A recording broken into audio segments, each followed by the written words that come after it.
Line from Tacoma, Washington. Good evening, Velma. Good evening.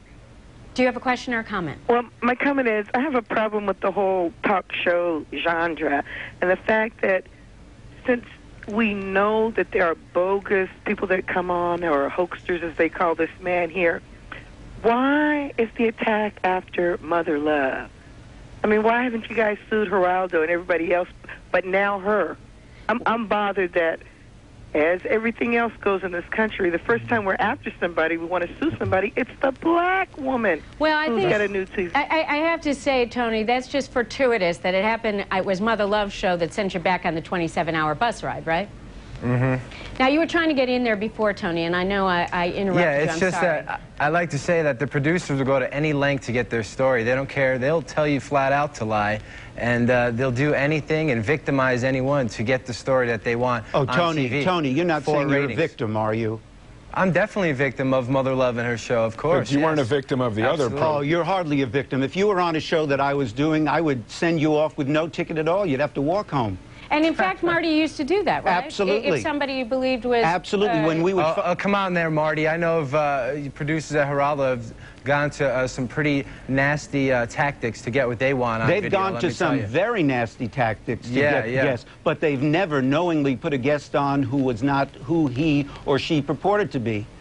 You know, Tony, that's just not so. I can't speak for Geraldo, but I can speak for the other ones. You can't speak for all of the other ones. You may be able to speak for some of them. But, Tony, I just don't understand why you do it. I mean, I'm missing something here. Is it just for bragging rights? Or do you... I mean, I just don't get it. I mean, give it up. You did it 3 or 4 times. It's over. What's the point? Well, it was going to be over, but I went on this show to do an apology, like I said, a real apology to my friend, and unfortunately they took advantage of the situation, and I don't know if they were trying to take revenge on me or anything, but they really victimized me here. I got It's outrageous what they did to me, let me tell you. Well, I got to go back to Adam Buckman on this. Yes. Adam, when you or your paper writes, in essence, an expose of a Tony West, do you have a purpose beyond reporting news? Are you trying to clean this up? Not really. I don't think we're crusaders, but I think that we feel that such stories provide a service to the public to show them what they're, in fact, really watching. That in the case of Tony West, we did, I guess it was a full-page feature and a sidebar on him. And it was to say that, look, this guy was able to actually act in the role of various people. He was one of America's Worst Neighbors on one of the shows. He was somebody who'd been married multiple times. Married to 13 people or 13 girlfriends. We have to ask Tony that, right? Yeah. Tony, when you're going forward with this lawsuit, I understand you have a lawyer, and lawyers, of course, are bringing a lawsuit for money damages. You say you were humiliated. You say you have a backache from taking the bus ride. How much money are you looking for? Well, I'm not going to get into that right now, but I mean, on the complaint, I mean, are you asking for a certain amount of money?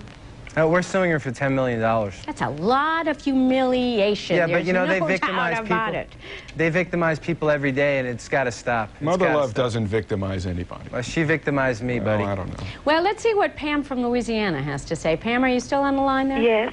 Do you have a question or a comment, please? Yes, first I'd like to say hi to you, Ricky. Thank you, Pam. And that I miss you on Cochran and Company. Oh. And that I feel like that all the talk shows now are putting fraudulent people on there, because some of the stuff that's on there is ridiculous. I mean, nobody would come on TV and tell some of the stories that people are telling these days. So I feel like either they're being paid or something's going on, because some of the stuff is just horrible. Well, it's horrible, but it certainly seems they get those people there, Marty, right? I mean, isn't Jerry Springer the #1 talk show right now in the country? Last week, Jerry Springer was #1 again. You know, he's beaten Oprah for the last 6 months, basically. He's been beating